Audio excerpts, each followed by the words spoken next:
Everyone, hi, this is Hina. Welcome back to my channel. आज के lecture में हम बात करने वाले हैं किडनी हार्मोन्स के बारे में। किडनी के जितने भी हार्मोन्स होते हैं हम उनको लोकल हार्मोन्स बोलते हैं। हम उन्हें लोकल हार्मोन्स क्यों बोलते हैं? क्योंकि इनको एंडोक्राइन हार्मोन्स की तरह ट्रैवल नहीं करना पड़ता। जैसे कि पिट्यूटरी ग्लैंड से जितने भी हार्मोन्स का सिक्रीशन होता है उन्हें दूर ट्रैवल करना पड़ता था। जैसे किसी को हमारी थायराइड ग्लैंड के पास जाना होता था, किसी को मैसेजेस लेकर एड्रिनल ग्लैंड के पास जाना होता था। सो लोकल हार्मोन्स के साथ ऐसा नहीं होता।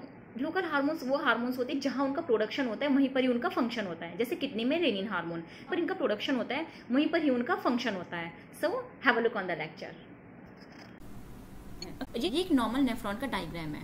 ओके, ये वाला जो पार्ट होता है इसको हम बोलते हैं बोमेन कैप्सूल, और जो ये वाला पार्ट है इसको हम बोलते हैं पीसीटी, और इस वाले पार्ट को हम बोलते हैं लूप ऑफ हेनले, और जो ये वाला पार्ट है इसको हम बोलते हैं डीसीटी, और डीसीटी जाकर मिल जाती है कलेक्टिंग डक्ट से। और this one is efferent arteriole, जिसको एफरेंट आर्टेरियोल उस ब्लड को लेकर आना होता है जिस ब्लड को फिल्टर करना होता है, क्योंकि बोमेन नेफ्रॉन का काम होता है ब्लड को फिल्टर करना। और यहाँ से एफरेंट आर्टेरियोल निकल जाती है फिल्टर ब्लड को लेकर। ओके, सो ये एक नॉर्मल डायग्राम है नेफ्रॉन का। इसको हम बोलते हैं एफरेंट आर्टेरियोल ए, और इसको हम बोलते हैं इफरेंट आर्टेरियोल जो कि फिल्टर ब्लड को लेकर जाती है। But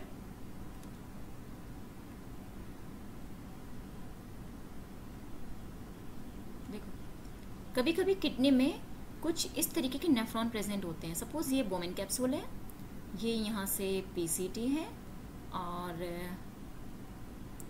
and this one is loop of Henle, और यहाँ से एफरेंट आर्टेरियोल जो है वो जिस ब्लड को फिल्टर होना है उसको लेकर आएगी। ये एफरेंट आर्टेरियोल है, और ये है इफरेंट आर्टेरियोल जो कि फिल्टर ब्लड को लेकर यहाँ से दूर जाएगी। Efferent arteriole, okay. एंड ये लूप ऑफ हेनले था, यहाँ से डीसीटी निकलती है, और इस तरीके से वो एफरेंट आर्टेरियोल को और इफरेंट आर्टेरियोल को ऐसे इन्वर्ट कर देती है, ऐसे इन्वर्ट है। यहाँ से जो डीसीटी का पार्ट है यहाँ से ये अटैच हो जाता है हमारी कलेक्टिंग डक्ट से। This one is collecting duct. जो ये स्मॉल डीसीटी का पार्ट होता है, this one I am talking about this part. जो ये वाला पार्ट होता है स्मॉल डीसीटी पार्ट, इसको हम बोलते हैं macula densa. Macula densa, okay. ये क्या है? ये स्मॉल डीसीटी का पार्ट है, small DCT part. Bowman capsule, this one is PCT and this one is loop of Henle and this one is DCT. DCT इस तरीके से इन्वर्ट होकर जाएगी, और जो मैकुला डेंसा है ये रेनिन हार्मोन का सिक्रीशन करता है। ओके, सॉरी, इसको हम बोलते हैं मैकुला डेंसा, और यहाँ से रेनिन हार्मोन का सिक्रीशन होता है। और जो स्मॉल एफरेंट आर्टेरियोल का जो पार्ट होता है, I am talking about this one, ये पार्ट, जितना पार्ट कट चुका है ये पार्ट करता है, इस पार्ट को हम बोलते हैं JGA. This one is JGA. JGA stand for juxta glomerular apparatus. Juxta glomerular apparatus के अंदर जो सेल प्रेजेंट होते हैं उनको हम बोलते हैं गूर मैक्टिव। यहाँ से कौन कौन से हार्मोन्स का सिक्रेशन होता है? एक होता है रेनिन हार्मोन का secretion, second is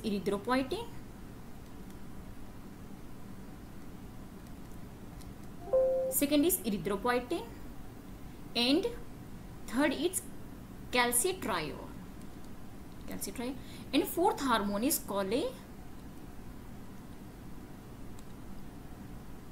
and fourth hormone is dihydroxy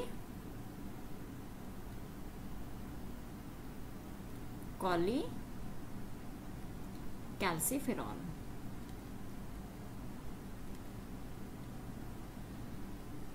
और जो ट्राइंगल शेप स्ट्रक्चर जो बीच में बन जाती है, दिस वन, ये जो ट्राइंगल शेप स्ट्रक्चर है जो कि मैकुला डेंसा, एफरेंट आर्टेरियोल और इफरेंट आर्टेरियोल के बीच में जो ट्राइंगल शेप बन जाती है, इसको हम बोलते हैं lacis cell. This one is called as a lacis cell. इन लेसिस सेल्स को हम मीसेंग्लियल सेल्स भी बोलते हैं। मीसेनग्लिया। ये सेल्स किसकी तरह काम करती हैं? ये सेल्स मैक्रोफेजेस की तरह काम करती हैं। अगर किडनी के अंदर कोई भी आप कह सकते हैं कोई भी एक्स्ट्रा एंटीजन आ जाता है, कोई भी एक्स्ट्रा फॉरेन पार्टिकल आ जाता है, ये मैक्रोफेजेस की तरह उसे इंगल्फ कर देती हैं। ओके, अब हम बात करते हैं डिटेल्स में इन सभी हार्मोन्स के बारे में। Renin hormone,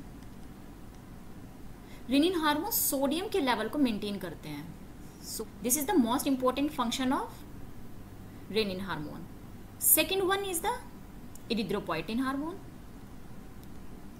Erythropoietin hormone is responsible for the formation of and for the synthesizing of RBCs. RBCs formation. Third hormone is calcitriol. Calcitriol is responsible for the absorption of calcium ion from intestine. This line is very very important. Calcitriol कहाँ काम करता है? ये intestine से calcium ion का absorption करते हैं। Last one is dihydroxy cholecalciferol. This hormone is also responsible for the calcium ion absorption from bones. Dihydroxy cholecalciferol calcium ion का एब्जॉर्प्शन करते हैं बोन से। It means calcification is done. Calcitriol किसका derivative है? Vitamin D का derivative है। This is most important, vitamin D derivative.